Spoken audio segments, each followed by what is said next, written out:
Lucas Livingston here at the Scarab Solutions Ancient Art Podcast. Great to have you back. In this episode, we'll take a brief look at the historical climate that gave rise to Greek sculpture. Yeah, tall order. Gave rise to Greek sculpture, you say? There actually was a time before sculpture in ancient Greece. Well, between sculpture, actually. The Greek Dark Age, between the relatively advanced Bronze Age and the much later Orientalizing and Archaic periods. Remember back in episode 5 on the Art Institute's Corinthian Pixis, we talked about the Orientalizing period of approximately the 7th century BC.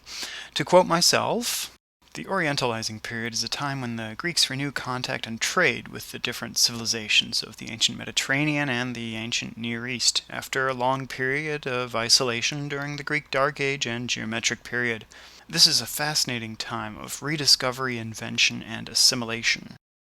In that episode, we looked at a few of the interesting Near Eastern influences in the developing arts of Greece. On Greek vase painting, we start to see fantastical creatures of the Near East, like sphinxes, griffins, and chimeras, and the adoption of long-standing stock Near Eastern decorative motifs like rosettes and palmettes. The Orientalizing period was a time when the Greeks were suddenly thrust onto the world stage through mercantile exchange with Phoenicia, Syria, and other Near Eastern nations.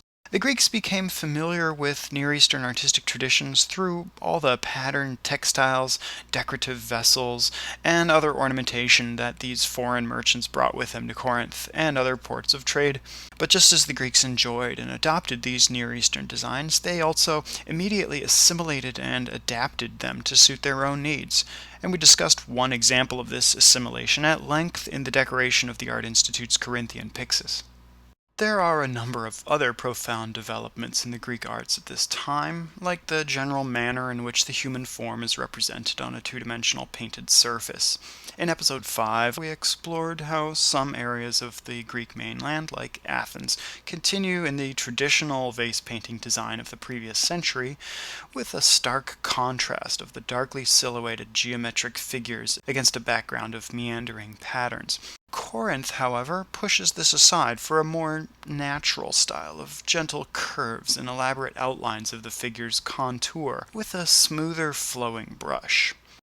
We see the detail of human anatomy, facial features, and pleats and folds in the drapery. Coloration also makes its way onto the scene, with the use of added red and white. The human form also becomes more dynamic, breaking away from the static paratactic pose of the geometric period. Shoulders and the chest might be seen in profile as opposed to the odd rendering of two shoulders and a frontal chest with a face turned in profile. So we start to see an increased attention to the naturalism, the manner in which the reality of the three-dimensional world works and how it can be expressed on a two-dimensional surface, a feat which the Greeks are only now beginning to undertake.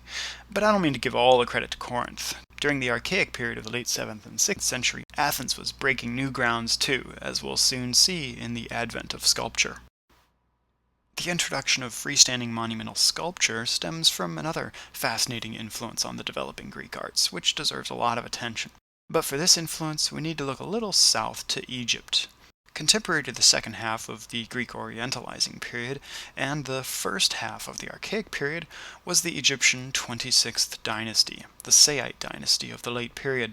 We call it the Saite Dynasty on account of the capital of Egypt at this time, the city of Sais in the Delta region.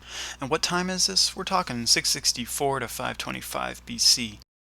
During the prior few centuries of the Third Intermediate period, Egypt really blew it and lost all of the power and influence that it acquired during the New Kingdom. Now, during the late period, many of the nations surrounding Egypt had become major political and military powers that Egypt had to contend with. Since the Egyptian army wasn't a whole heck of a lot to boast about, Pharaoh Psammetichus I, or the Egyptian Psamtik, took the bold leap of hiring mercenaries to fill the void. Psammetichus not only wanted to establish a strong military presence in Egypt, but he also wanted to forge military, political, and economic alliances with sympathetic foreign powers, namely the Greeks. The Saite Dynasty is one of the coolest time periods in the history of the Mediterranean, because it's when we see for the first time a strong Greek presence in Egypt. Psammetichus and other Saite rulers used Greek mercenaries to fight their battles, and Greek merchants and craftsmen to support a strong economy of foreign trade in the Mediterranean. We even see the establishment in Egypt of Greek military barracks and the thriving development of a Greek civilian settlement. The port city of Naukratis exploded onto the scene as the short-lived but preeminent port of trade in the Mediterranean. Sadly, today there's not much more remaining than a few foundations, though. Naukratis was a fascinating melting pot of Egyptian and Greek culture. Greek and Egyptian temples were erected side by side. Greek merchants and craftsmen set up shop and traveled the Nile, seeing firsthand the splendors of the 2,500-year-old Egyptian civilization.